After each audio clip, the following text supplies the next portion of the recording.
तो मैं आशा करता हूँ कि आप लोग सब अच्छे हो। आज हम लोग थीम 6 स्टार्ट करेंगे। थीम 6 जो है हमारे पोस्ट इंडिपेंडेंस इंडिया में, वो है socio cultural and linguistic issues. थोड़ा सा कॉम्प्लिकेटेड टॉपिक है और थोड़ा इंटरेस्टिंग भी है, बिकॉज़ इस पर्टिकुलर टॉपिक से हम लोग अपने इंडिया के ओवरऑल एवोल्यूशन प्रोसेस को बहुत अच्छे से समझ पाते हैं। इससे हमें ये भी समझ आता है कि एक तरीके से कि इंडिया की पूरी जो लिंग्विस्टिक जर्नी है और हमारे जो स्टेट्स का क्रिएशन भी हुआ वो कैसे हुआ, और आज की डेट में भी लैंग्वेज और एक तरीके से न्यू स्टेट क्रिएशन किस तरीके से इश्यूज बने हुए हैं। तो as always we will have multiple videos under this theme 6। तो लेट्स बिगिन। तो दोस्तों, सबसे पहले हमें ये चीज़ समझनी है कि भाई यहाँ पर इशू क्या था। तो जैसा कि हम लोगों ने अभी तक थीम 5 में समझा कि हम लोग जब इंडिपेंडेंट हुए तो हमारे यहाँ पर बहुत सारे प्रिंसली स्टेट्स थे। अब ये प्रिंसली स्टेट्स के रूलर्स को, जैसा कि आप लोग जानते हो, कि एक लिबर्टी दी गई थी ब्रिटिश के तहत कि भाई they can either join the dominion of India और they can join the dominion of Pakistan, और they can even remain independent. तो देखिए, ऑब्वियस ही बात है दोस्तों की, क्योंकि बहुत सारे प्रिंसली स्टेट्स थे और कोई रूलर नहीं चाहेगा कि भाई जो पावर उसने एक तरीके से पहले ब्रिटिश के दौरान इंजॉय करी थी under the British patronage and paramountcy, कि वो पावर को एकदम वो गिव अप कर दें आसानी से। तो जैसा हम लोगों ने प्रीवियस थीम में भी पढ़ा है कि कई चैलेंजेस हमें आए। इन चैलेंजेस के साथ साथ एक जो बड़ा कॉमन चैलेंज आया हमारे लिए वो ये था कि भाई बहुत सारे प्रिंसली स्टेट के रूलर्स ने अब एक लैंग्वेज को इशू बना लिया। तो वो लैंग्वेज का इशू कुछ दोस्तों ऐसे बना कि बहुत सारे प्रिंसली स्टेट्स के रूलर्स जो थे उन्होंने ये बोला कि भाई अगर आप इंडिया को एक as a single country knit करके इकट्ठी करके ले आते हो तो इसमें एक बहुत बड़ा चैलेंज है। तो ये रूलर्स ने, प्रिंसली स्टेट के कई रूलर्स ने ऐसी बातें करनी शुरू कर दी कि भाई चैलेंज यहाँ पर ये है हमारे पास कि कहीं ना कहीं अगर हम देखें तो हम लोगों के अपने कल्चर्स हैं, हम लोगों की अपनी लैंग्वेजेस हैं। तो many of the princely state ruler जब उनको सरदार पटेल और वीपी मेनन लंचेस वगैरह के लिए बुलाते थे तो उस दौरान ये आके हमारे सामने बैठ के ये हमारे को कम्युनिकेट करके एक बात ये बोलते थे कि भाई देखो, ऐसा है, हमारे लैंग्वेजेस अलग हैं, हमारे कल्चर्स अलग हैं। अब आप कह रहे हो कि हम इंडिया के पार्ट बन जाएं, एक ऐसी एंटिटी के पार्ट बन जाएं, उसमें फिर हमारे जो कल्चर है, हमारे रिलीजन है, इनके हमारे रिलीजियस प्रैक्टिसेस हैं, कल्चरल बिलीव्स हैं, लैंग्वेजेस हैं, ये एक तरीके से कैसे रिकनसाइल होंगी। तो basically what they were trying to do is they were trying to make a case for autonomy. तो हमारे कॉन्स्टिट्यूशन में ऑलरेडी जो कॉन्स्टिट्यूशन ड्राफ्ट हो रही थी उस समय, तो कॉन्स्टिट्यूएंट असेंबली में ये प्रोविजंस थे कि भाई हम लोगों ने अगर ऑटोनॉमी कोई स्टेट मांगता है, प्रिंसली स्टेट, तो उसको जितनी ऑटोनॉमी दी जाए उसको दो, बट प्रोवाइडेड कि वो एक अनरीजनेबल ऑटोनॉमी भी ना हो और एक वो रीजनेबल ऑटोनॉमी के नाम पे एक तरीके से इंटीग्रेट कर जाए with their own cultural practices, जैसा कि मैंने आप लोगों को प्रीवियस एक वीडियो में प्रिवी पर्स के कॉन्सेप्ट में समझाया भी था। अब यहाँ पर दोस्तों जो सबसे बड़ा चैलेंज था, मैंने जैसे आपको बताया कि वो लैंग्वेज का था, और रूलर्स ने ये बात बोली कि भाई हमें अपने कल्चर और अपने लैंग्वेज को प्रोटेक्ट करने के लिए हम एक तरीके से इंडियन यूनियन का हिस्सा नहीं बन सकते।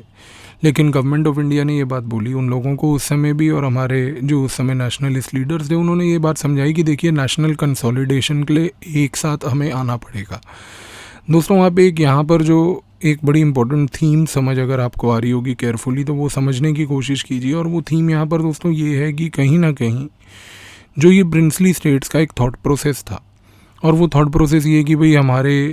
लैंग्वेजेस एंड कल्चर्स अलग हैं which can not come together under the umbrella of Indian union. Now try to remember this because this particular problem continues till today. आज की डेट में भी जब हम लोग नॉर्मली बात करते हैं एक पेरोकियल माइंडसेट की इंडिया में, तो दोस्तों वो जो पेरोकियल माइंडसेट है हमारा, वो इसी कारण से है। और वो माइंडसेट ऐसा हमारा बना इस कारण से है क्योंकि देखिए, कहीं ना कहीं जो ऑब्जेक्टिव रहा है हमारे स्टेट्स का भी और स्टेट के लोगों के थिंकिंग का भी, वो यही है कि वो अपने narrow language and culture thinking से बढ़कर नेशनल थिंकिंग और नेशनल कल्चर की तरफ कभी नहीं आ पाए। तो just keep this point in mind because this is one of the challenges that we face as a nation till today, and at times it's not wrong to say that this also retards our progress. ये हमारी विकास कार्य को एक तरीके से रोकता भी है, क्योंकि देखिए, आपको अपने कल्चर के बारे में, अपनी लैंग्वेज के बारे में उसको सोचना, उसके बारे में प्राउड फील करने में कोई आपको मनाही नहीं है। बट अगर आप अपने लैंग्वेज को एक नेशन से बढ़कर माने तो यहाँ पर प्रॉब्लम है, बिकॉज आपको ये चीज़ समझनी है कहीं ना कहीं कि आपको वो लैंग्वेज प्रैक्टिस करने की अपॉर्चुनिटी और अपने कल्चरल प्रैक्टिस करने की भी अपॉर्चुनिटी आपको एक नेशन स्टेट देता है। तो कहीं ना कहीं इस फीलिंग में हम लोग अभी तक फंसे हुए हैं, और कहीं ना कहीं it is not wrong to say that even our politicians have exploited these fault lines to grab votes in the name of power, in the name of all these kind of language and these kind of issues. तो खैर princely states का जैसा मैंने आपको बताया कि ये mindset था। पर अब सबसे बड़ा सवाल ये उठता है दोस्तों कि जो लैंग्वेज एज एन इशू है वो इतना मैटर क्यों करता है, मतलब why does language matter so much and why did it matter at that time when we became independent, कि भाई जब अपन लोग आज़ाद हुए तो इतना क्या लैंग्वेज का बखेड़ा मच गया वहाँ पर। तो दोस्तों समझने की कोशिश कीजिए कि जब 1920s थे हमारे नेशनल मूवमेंट के, उस दौरान क्या होता था कि कांग्रेस पार्टी ने एक तरीके से बहुत सारे लिंग्विस्टिक ग्रुप्स बनाए थे। और आपने मॉडर्न इंडिया में ये चीज़ पढ़ी होगी कि majority of the Congress sessions जो होते हैं, और जो आप ये जानते भी हो कि they used to happen at different places in the country. और अगर आप देखो तो कभी ऐसा नहीं हुआ कि कोई कांग्रेस का सेशन जो है वो सिर्फ एंड सिर्फ नॉर्थ इंडिया में कॉन्सेंट्रेटेड रहे या साउथ इंडिया में कॉन्सेंट्रेटेड रहे, they were spread pan India. So the idea of Congress at that time was also कि भाई हम लोग एक ऐसा कंसेप्चुअलाइजेशन करते हैं कि हम लोग लिंग्विस्टिक ग्रुप्स बनाते हैं, और इन लिंग्विस्टिक ग्रुप्स के बेसिस पे क्या करेंगे कि डिफरेंट जगहों पे जा जाके अपने कांग्रेस के सेशंस करेंगे। अब जब ये सेशंस हुआ करते थे मॉडर्न इंडियन पीरियड के दौरान, तो कई बार कांग्रेस ने ये प्रिंसली स्टेट्स और वहाँ के जो लोग थे, नेटिव लोग थे, उनको एक प्रॉमिस करना शुरू कर दिया था। और प्रॉमिस उन्होंने ये किया कि भाई देखो, जब हम लोग एक तरीके से आज़ाद हो जाएंगे, whenever we get independent, तो उन्होंने एक बड़ा इंपॉर्टेंट काइंड ऑफ प्रॉमिस ये बोला कि हम लोग कहीं ना कहीं पार्टीशन के बाद या इंडिपेंडेंस के बाद अगर कभी ऐसी सिचुएशन आए तो हम लोग ये कोशिश करेंगे कि भाई जितने की भी हमारे यहाँ पर लिंग्विस्टिक ग्रुप्स हैं उनके लिए अलग अलग प्रोविंसेस होंगे। तो देखो उस समय क्या था ऑब्जेक्टिव यार, कि नेशनल मूवमेंट चल रही थी। नेशनल मूवमेंट में लोगों को अपन को जोड़ना था। तो जोड़ने के लिए हम लोगों ने क्या करा कि ऐसे बड़े बड़े प्रोमिसेस कर दिए कि भाई हम लोग हर लिंग्विस्टिक ग्रुप को प्रोटेक्ट करेंगे, कोशिश करेंगे कि जितने लिंग्विस्टिक ग्रुप्स हों उनको सेपरेट प्रोविंसेस दिए जाएँ।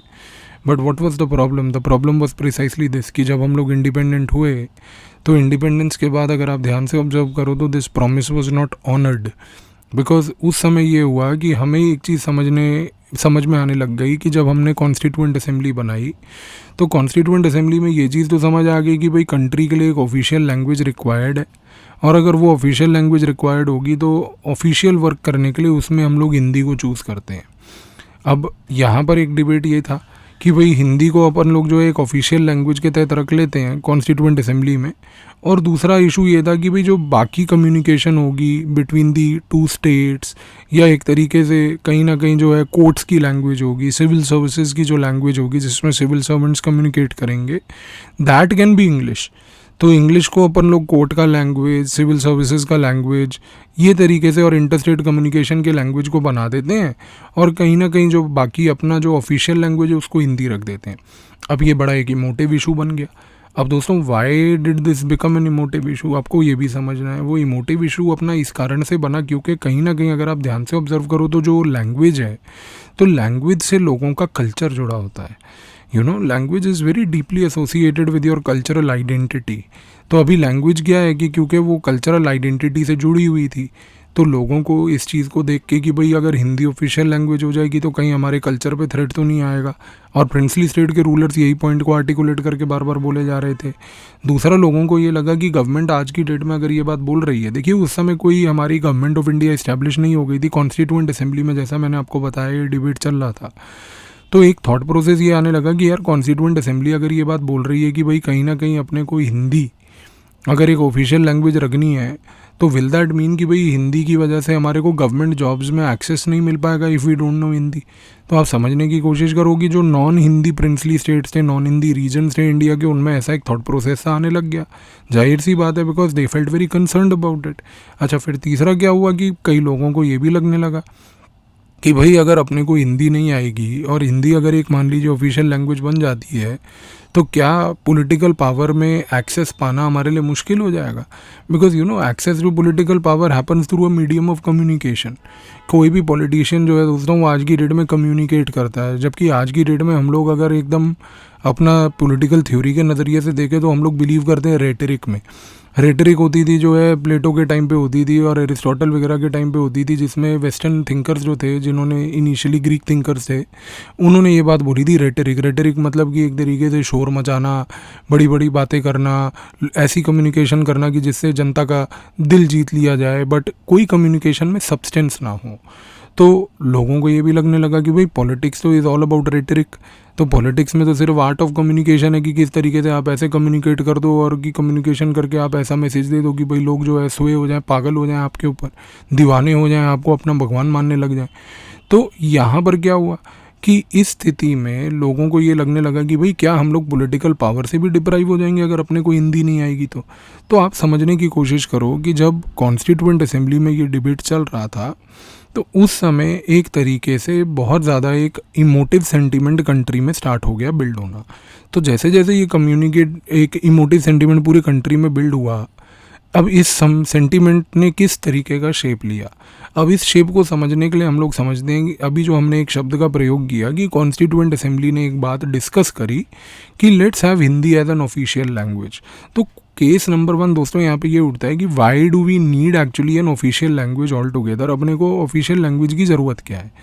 तो वो ज़रूरत कुछ ऐसी थी कि भाई कॉन्स्टिट्यूएंट असेंबली में ये डिबेट होता है और डिबेट ये होता है कि देखो भाई इंडिया में अगर अपने को कम्युनिकेशन करना है, इंडिया में अगर अपने को एक नेशनल यूनिटी की फीलिंग लानी है, तो वो नेशनल यूनिटी की फीलिंग तो दोस्तों अपने को ये लगा उस समय कि भाई हिंदी से ही आएगी। अच्छा, अब प्रॉब्लम ये भी थी कि हिंदी से चाहे अपन लोग नेशनल यूनिटी को अचीव कर सकते हैं, बट यहाँ पर एक चैलेंज है, इस चैलेंज को मत भूलो आप। और वो चैलेंज सबसे बड़ा ये है कि हिंदी के सिवाय ऐसा तो नहीं है कि भाई सिर्फ हिंदी एक लैंग्वेज है जिससे नेशनल यूनिटी आ सकती है। नेशनल यूनिटी तो सारी लैंग्वेजेस को साथ लेने से आएगी। भाई अगर नेशनल मूवमेंट हमारी बार बार ये पॉइंट बोल रही थी कि हमें इंडिया में डाइवर्सिटी को रिस्पेक्ट करना है, हमें इंडिया में सारे अपने डाइवर्स यूनिट्स हैं, डिफरेंट लोग हैं, डिफरेंट रिलीजन्स हैं, इन सबको साथ लेके चलना है, तो भाई फिर वाई लैंग्वेज में इतना डिस्क्रिमिनेशन। तो यहाँ पर एक थॉट ये भी उठ रहा था साथ साथ कि भाई लैंग्वेज में इतना डिस्क्रिमिनेशन किस बात का, फिर why Hindi should be only seen as a language for national unity. तो कॉन्स्टिट्यूएंट असेंबली ने ये बात डिस्कस करी और देखो कॉन्स्टिट्यूएंट असेंबली का एक अलग इंटेलेक्ट होता था उस समय, डिस्कशन अलग होते थे, they were not like the discussions we have in our parliament right now. तो एक तरीके से क्या हुआ कि कहीं ना कहीं एक थॉट प्रोसेस ऐसा आया और वो ये आया कॉन्स्टिट्यूएंट असेंबली में कि भाई चलो ठीक है, Hindi can be seen as a language for national unity, but ऐसा नहीं होना चाहिए कि जो दूसरे लैंग्वेज के स्पीकर्स हैं कि वो जो दूसरे लैंग्वेज के स्पीकर्स हैं दे स्टार्ट फीलिंग निगलेक्टेड। कहीं पर ऐसा नहीं होना चाहिए कि भाई दूसरे लैंग्वेज के जो स्पीकर्स हैं उनको ये लगे कि नहीं हमारी लैंग्वेज की इम्पोर्टेंस नहीं है। तो इस कॉन्टेक्स्ट के अंदर ध्यान से याद रखिएगा कि इस पूरे बैकग्राउंड के अंदर गवर्नमेंट ने, कॉन्स्टिट्यूएंट असेंबली ने रादर, उस समय कंसेप्चुअलाइज किया एक concept called the 8th schedule of the Indian constitution. अब 8th शेड्यूल में हमने क्या बोला कि भाई हमने कहा कि बाकी लैंग्वेजेस को भी एक तरीके से इनकॉर्पोरेट करेंगे। अब बाकी लैंग्वेजेस को इनकॉर्पोरेट तो हमने कर लिया, 8th शेड्यूल में हमने उनको स्टेटस भी दे दिया एक तरीके से, लेकिन अब सवाल यही उठता है कि भाई 8th शेड्यूल में आपने कॉन्स्टिट्यूशन में एक तरीके से एक लैंग्वेज के स्टेटस को रिकग्नाइज़ किया, आपने ये रिकग्नाइज़ किया कि भाई वो लैंग्वेज इंपॉर्टेंट है कंट्री के लिए and that language can play an important role in the unity of the country. तो यहाँ पर जब अभी हम बात कर रहे थे कि will Hindi be the only language that will bridge the unity in India, तो the answer to that is no. 8th schedule of the constitution very clearly reflects this कि there are other languages which can also contribute along with Hindi for the development of national unity in India. लेकिन अब सवाल ये था कि भाई आपने एक तरीके से हिंदी को बोला कि भाई नेशनल यूनिटी के लिए अकेली नहीं है, बाकी लैंग्वेजेस भी इम्पोर्टेंट तो हैं, पर सवाल सर सबसे बड़ा ये उठता है ना कि भाई अब अगर 8th शेड्यूल में आप लैंग्वेजेस और ऐड करते जाओगे तो फिर क्वेश्चन ये है कि सर ऑफिशियल लैंग्वेज क्या होगी। तो यहाँ पर अब आप अगर ध्यान से समझो तो there were basically that what we are talking about is that there were 2 debates here. So one debate was कि भाई how many languages will contribute to national unity. तो इस वीडियो में हमने सबसे पहले क्या सीखा, ये सीखा कि भाई Hindi was initially argued to be one of the languages, but then it was also felt कि भाई अगर अपन लोग रिलीजन में डिस्क्रिमिनेशन नहीं कर रहे, सोशल ग्रुप्स में डिस्क्रिमिनेशन नहीं कर रहे, तो फिर अपने को लैंग्वेज में काय को डिस्क्रिमिनेशन करने का, तो भाई फिर सारे लैंग्वेजेस को भी एक तरीके से कंट्रीब्यूट करना चाहिए नेशनल यूनिटी में। यहाँ पर तो आ गया 8th शेड्यूल अपना, कि 8th शेड्यूल ने ये बोला कि नहीं भाई, हिंदी के साथ साथ बाकी लैंग्वेजेस इक्वली इंपॉर्टेंट है, every language will contribute to national unity. But यहाँ पर जो दूसरा डिबेट था वो ये था कि एक नेशनल लैंग्वेज जो नेशनल यूनिटी के लिए काम करे वो एक हिंदी नहीं होगी, 8th शेड्यूल की जितनी लैंग्वेजेस हैं वो सारी होंगी। लेकिन जो अनआंसर्ड क्वेश्चन रह गया था इस मोमेंट पे वो ये था कि भाई इतनी सारी लैंग्वेजेस में से ऑफिशियल लैंग्वेज कौन सी होगी। तो यहाँ पर जो डिबेट होता है अब ऑफिशियल लैंग्वेज का, इसको we will cover in the next video. So I hope आपको ये बेसिक थॉट प्रोसेस यहाँ पे क्लियर हुआ कि how did this entire issue emerged and what direction it started taking. So now in the 2 subsequent videos मैं आपको ये पूरा एक्सप्लेन करके बताऊंगा कि फिर जो ये डिबेट हुआ कि भाई इतनी सारी लैंग्वेजेस 8th शेड्यूल के होने के बाद भी ऑफिशियल लैंग्वेज पे अपन लोग कैसे आए और वहाँ पर क्या क्या चैलेंजेस और इशूज़ थे। So this is from where we will continue in the next video. So I hope this idea is clear till now. Thank you.